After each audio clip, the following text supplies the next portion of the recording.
Buenos días, hermanos, pues damos gracias a Dios en esta mañana porque nos concede un nuevo día y la oportunidad también para seguir meditando en su palabra. Y bueno, pues continuamos entonces con nuestro devocional, el cual está en primer libro de Crónicas, y hoy comenzamos con el capítulo 12 y estaremos viendo el gran ejército del reino.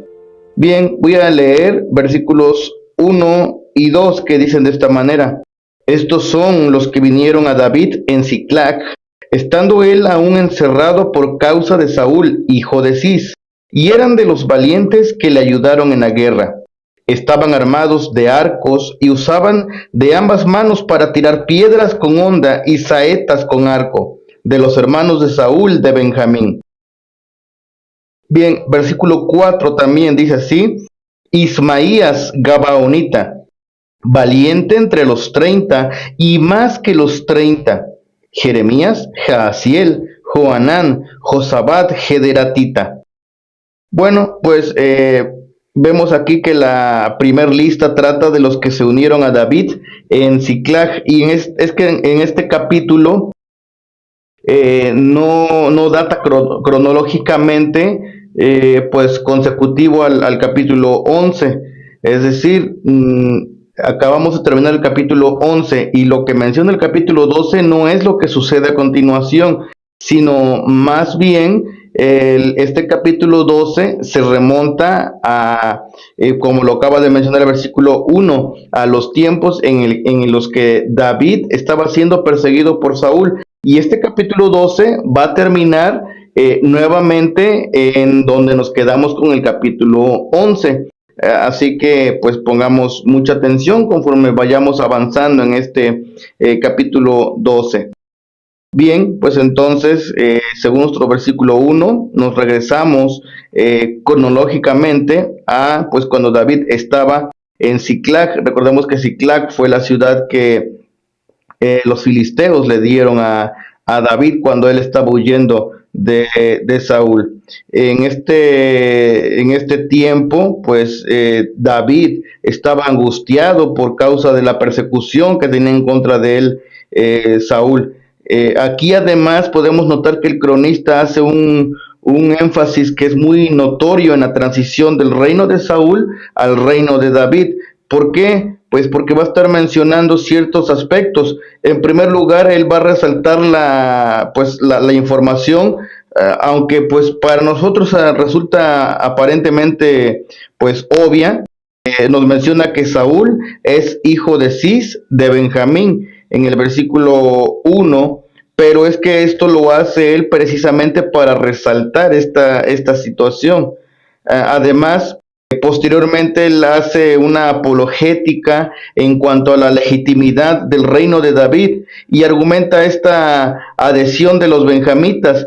Y es muy importante el hecho de que comience esta lista mencionando cómo los benjamitas se unieron a David, e incluso muchos de ellos son muy cercanos a Saúl. En el versículo 2 dice: de los hermanos de Saúl de Benjamín. Esto es muy importante, el cronista lo está colocando para que nos quede claro de esta manera como en la soberanía de Dios esto no es cualquier cosa, no es obra de la casualidad, sino es la soberanía de Dios, que nada de esto pues está por azares del destino. Es Dios quien está permitiendo todo esto, es de Dios el que David esté tomando el lugar de Saúl, y de esta manera pues, aunque no de manera directa, se está insinuando la condenación por causa de Saúl, porque está persiguiendo a David, siendo que Dios es quien removió a Saúl y le ha dado a David la bendición de tomar el trono. Recordemos que cuando Saúl pues supo esto, él no hizo otra cosa más que perseguir a David intentando matarlo. Así que es muy importante esto que se menciona, que a pesar de los esfuerzos de Saúl, pues siendo voluntad de Dios que sea David ahora el rey, pues incluso su mismo la misma tribu a la que pertenecía Saúl, sus mismos hermanos, sus parientes estaban apoyando ahora a David. Y esto es muy importante. Aquí se nos hace una descripción de estos hombres de Benjamín que siguen a David. Se describen como valientes e incluso como muy valientes. En el versículo 1 se nos dice que estos eran de los valientes que le ayudaron en la guerra. Y en el versículo 4 se nos menciona a Ismaías Gabaonita. Dice, valiente entre los 30 y más que los 30. Esto es algo importante, de donde haya sacado esta información el cronista, pues intentaba de alguna manera pues permitir ver que los benjamitas que se habían adherido a David eran hombres valientes, pero que entre ellos incluso había gente muy importante, aunque en la lista que habíamos visto anteriormente de los 30 en ningún momento se nos menciona a este Ismaías Gabaonita. En este capítulo, al mencionarlo, nos dice, no necesariamente que haya pertenecido a los 30, sino que de alguna manera nos está diciendo que si bien él también era un hombre muy valiente, en nada es diferente a los 30, excepto que dice que incluso puede ser hasta más valiente que ellos. Él también es una persona que es importante y de gran utilidad para el ejército de David y de los hombres que se han unido a él. También se nos dice que estos hombres son muy útiles en la guerra. En el versículo 1 nuevamente, después de que se nos dice que son muy valientes, dice que le ayudaron en la guerra.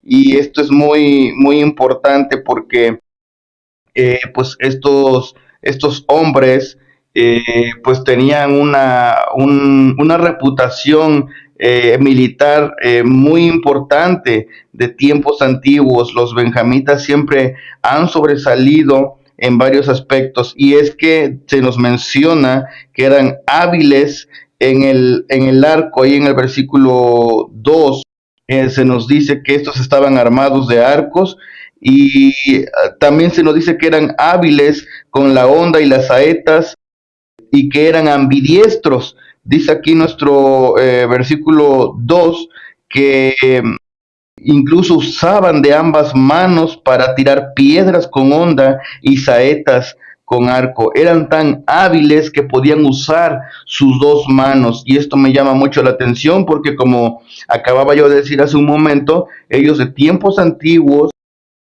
eran muy famosos porque muchos benjamitas eran zurdos. Y bueno, pues se dice que mucha gente zurda es bastante hábil porque al ser una minoría en este sentido, cuando todo mundo es diestro, el enfrentarse con un zurdo, pues le resulta algo pues con cierta dificultad.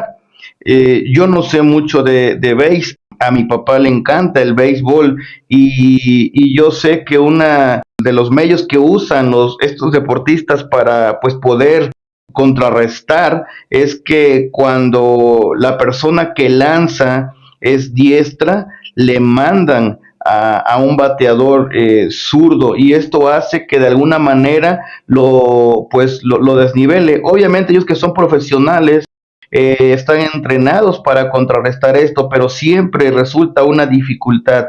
En el ejército y en estas guerras también era muy importante el hecho de que pues diestros se enfrentaran a zurdos, porque esto pues de alguna manera sí los desnivelaba o por lo menos momentáneamente, sino por todo el tiempo, hacía que estos pues sí tambalearan.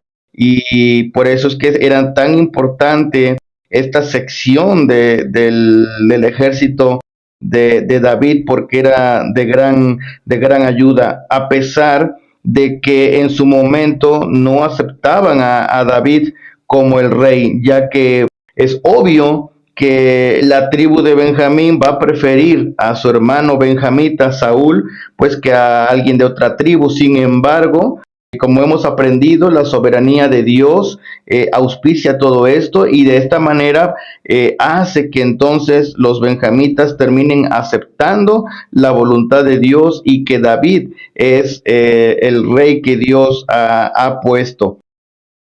Esto me lleva a pensar a el Nuevo Testamento y quiero terminar leyendo en 2 de Timoteo capítulo 4 versículos 9 al 11 que dice: Procura venir pronto a verme, porque Demas me ha desamparado, amando a este mundo, y se ha ido a Tesalónica. Crescente fue a Galacia y Tito a Dalmacia. Solo Lucas está conmigo. Toma a Marcos y tráele contigo, porque me es útil para el ministerio. Me encanta este pasaje porque el apóstol Pablo está haciendo esta petición que si nosotros conocemos el contexto nos parecería extraña e insólita. Dice: toma a Marcos y tráele contigo porque me es útil para el ministerio. Porque si no conoces lo que la escritura dice en Hechos capítulo 15, versículos 36 al 41, déjame decirte que pues Marcos, o Juan, del sobrenombre Marcos, había viajado con Pablo y Bernabé. Y cuando este Juan Marcos era muy joven, viajaba con ellos, pero muy pronto se desanimó y decidió abandonarlos. Él regresó a casa, pero posteriormente en otro viaje él solicita a Pablo y Bernabé pues volver a viajar con ellos, a lo que Pablo pues no estuvo de acuerdo, pero Bernabé insistió en que era bueno llevarlo. Esto provocó un desacuerdo entre Pablo y Bernabé, provocando que tuvieran que separarse. Bernabé se fue con Marcos y pues Pablo se fue con Silas. Es por eso que ahora, muchos años después, resulta conmovedor que ahora Pablo se refiera a este Marcos, a aquel a quien alguna vez él pues no estuvo de acuerdo en que continuara con ellos porque lo tomó como alguien que no era digno de confianza, que no era alguien que pues en el cual pudieran ellos tener esta bendición de continuar con el ministerio. Ahora le llama alguien que es útil para el ministerio. Y bien, pues es algo muy parecido a lo que sucede con los de Benjamín. Aquellos que en algún momento pues no parecieran útiles para el ejército del reino porque estaban en contra de él, ahora son útiles en el reino de David.